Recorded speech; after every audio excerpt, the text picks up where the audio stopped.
the Philippines. To the Philippines. Philippines first on oil and gas development. China's provocative and irresponsible actions have clearly impeded once again the safety of the Filipino crew. What if I told you that a nation in Southeast Asia, often defined by its economic struggles, might be sitting on a hidden fortune?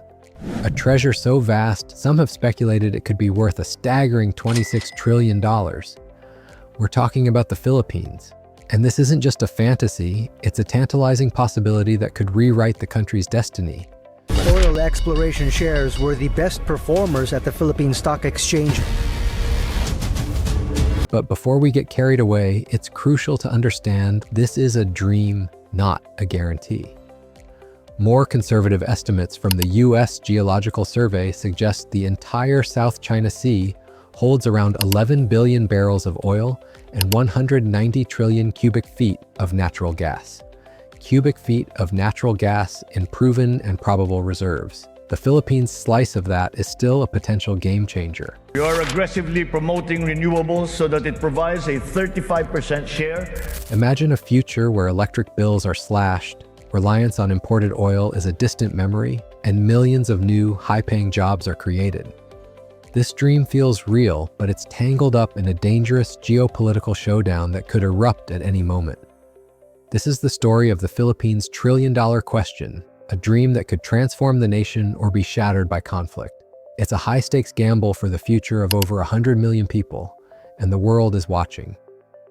Section 1. The problem, the high cost of waiting. To get why this is such a big deal, you have to understand the painful reality of today. For decades, the Philippines has been caught in an energy trap. The nation imports nearly all of its oil, leaving it completely exposed to the wild swings of the global market. Every time a crisis flares up in the Middle East, the shockwave hits ordinary Filipinos right at the gas pump. This isn't some abstract economic theory, it's a daily burden.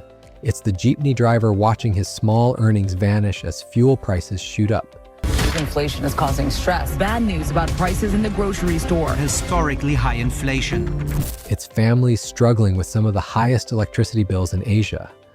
It's small business owners getting crushed by rising production costs, making it impossible to compete. This constant pressure smothers growth, feeds inflation, and keeps millions in poverty. The country burns through over 470,000 barrels of oil a day, but produces just a tiny fraction of that, a gap that bleeds billions from the economy every year. And things are about to get much worse. For years, the Philippines had one saving grace, the Malampaya gas field. This titan, located off the coast of Palawan, supplies the natural gas that powers up to 30% of Luzon, the country's economic heart. It's been the cornerstone of energy security for 2 decades, but Malampaya is running out of steam. Its output is in a steady decline, and while its operating contract was extended to 2039 to explore nearby fields, the core supply is dwindling fast. In fact, some projections warned of a critical drop-off as early as 2027. The government is already planning to import expensive liquefied natural gas, or LNG, just to keep the lights on. That means even higher electricity costs and a looming energy crisis that could cripple the economy.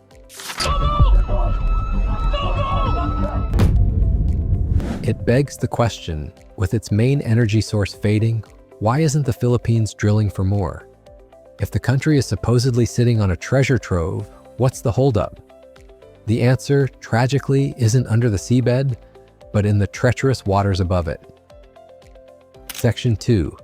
The agitation, the dragon in the water. The greatest treasure in Philippine history might be located in one of the most dangerous places on Earth, the South China Sea, or as Manila calls it, the West Philippine Sea. The bulk of these untapped reserves are believed to be around the Reed Bank and the Spratly Islands. According to estimates from the U.S. Energy Information Administration, the entire South China Sea is swimming in hydrocarbons with proven and probable reserves of around 11 billion barrels of oil and 190 trillion cubic feet of natural gas. The Philippines' exclusive economic zone cuts right through some of the richest parts. Here's the massive problem. China claims nearly the entire South China Sea, marked by its infamous and internationally unrecognized 9-dash line. This claim directly overlaps with the legal maritime territories of the Philippines, Vietnam, Malaysia, and Brunei. This has turned the West Philippine Sea into a modern-day David versus Goliath struggle. On one side, you have the Philippines armed with international law. In 2016, the Permanent Court of Arbitration in The Hague issued a landmark ruling that invalidated China's 9-dash line, confirming Manila's sovereign rights. It was a huge legal victory. On the other side, you have a country that completely rejected the ruling and has chosen to enforce its claims with brute force. What does that look like on the water? A campaign of relentless intimidation. Chinese Coast Guard ships, often bigger than Philippine naval vessels, and swarms of maritime militia boats constantly harass Filipino fishermen. They actively block Philippine survey ships trying to explore their own waters. The confrontations have become terrifyingly aggressive. There have been multiple incidents of Chinese vessels ramming Philippine boats, blasting them with high-pressure water cannons, and even using military-grade lasers to blind Filipino crews. In a shocking clash in June 2024, Chinese Coast Guard personnel, reportedly armed with bladed weapons, boarded Philippine naval boats, resulting in injuries to several sailors, one of whom lost his thumb. This creates an atmosphere of pure risk. If you were the CEO of a global energy company, would you sink billions into an offshore rig where your platform and people could be attacked by a foreign power that ignores international law? No chance. The geopolitical risk has scared off the exact foreign investment and expertise the Philippines needs to tap its own wealth. So, the country is stuck. It holds the legal deed to a treasure chest, but a much more powerful neighbor is standing guard, daring anyone to try and open it. The Philippines has the law on its side, but China has the might on the sea, creating a tense stalemate that holds a nation's economic future hostage. This is a standoff with global consequences. Who do you think holds the stronger hand? The Philippines with its legal rights, or China with its military might? Drop your thoughts in the comments below, and if you're finding this story as critical as we do, make sure you subscribe and hit that notification bell. Section 3, the solution, the potential game changer. Now let's step back from the grim reality and dare to dream a little. What if the Philippines could overcome these hurdles and freely access its own resources? What would the country actually do with a potential multi-trillion-dollar fortune? Simply put, everything would change. Let's be clear, the $26.3 trillion figure is a highly optimistic, unproven estimate. But even a fraction of that would be transformative. One projection suggests that if the Philippines could build an energy sector on a scale similar to its neighbor, Indonesia, it could potentially add $150 billion to its economy every year. To put that in perspective, the country's entire nominal GDP for 2025 is forecast to be around $470 to $480 billion based on World Bank and IMF projections. That kind of wealth injection isn't just a boost, it's a total economic metamorphosis that could make the Philippines one of the largest economies in Southeast Asia. The national debt could be wiped out with plenty to spare. The most immediate impact for every Filipino would be energy independence. No more being held hostage by foreign oil producers. A stable, domestic energy supply would mean much lower and more predictable prices for both fuel and electricity. Think about what that does. For the average family, it's more money in their pocket. For businesses, it's lower costs, making them more competitive. This would kickstart the next wave, industrialization. With affordable and reliable energy, the Philippines would become a magnet for global manufacturing. This would ignite a job creation boom, creating hundreds of thousands, if not millions, of stable, well-paying jobs. The brain drain, which has seen countless talented Filipinos move abroad for work, could finally be reversed. And then there's the impact on the nation itself. The massive revenues from energy exports would fill government coffers, funding a golden age of public investment.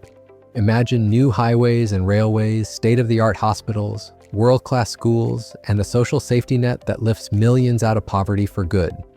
This isn't just about the country getting rich, it's about building a modern, prosperous society and transforming the Philippines from a developing nation into a confident regional power. Section 4, the high-stakes gamble, the path forward. Of course, unlocking this dream isn't as simple as turning a key. It's a dangerous tightrope walk. Recognizing it can't stand up to China alone, the Philippines, under President Ferdinand Marcos Jr., has made a sharp pivot in its foreign policy. The heart of this new strategy is strengthening old alliances. Manila has moved to bolster its defense ties with the United States, Japan, and Australia. Crucially, the 1951 Mutual Defense Treaty between the U.S. and the Philippines has been clarified. Washington has now stated explicitly that an armed attack on any Philippine public vessel, including its Coast Guard, anywhere in the South China Sea would trigger the treaty. This dramatically raises the stakes for any aggressor and gives the Philippines a vital security umbrella. This alliance building is a strategic necessity because the clock is ticking. Experts warn that if the Philippines doesn't find a way to accelerate exploration soon, it risks losing access to these resources for good as China continues to cement its physical control over the area. Every day of inaction lets the dream slip further away. The Philippines is at a monumental crossroads. Down one path is a future of energy dependency and economic struggle, a continuation of the hard road it's walked for so long. Down the other is a future of almost unimaginable prosperity, fueled by a hidden treasure that could empower the nation for generations. The multi-trillion-dollar dream is real, at least on paper. The promise of energy independence, economic revolution, and national renewal is within grasp.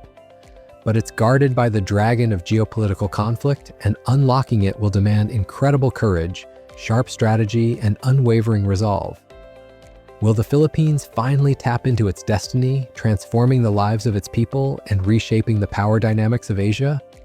Or will its immense fortune remain just a dream, buried forever beneath the contested waves? The future of the archipelago hangs in the balance, and the world is waiting to see which path it chooses.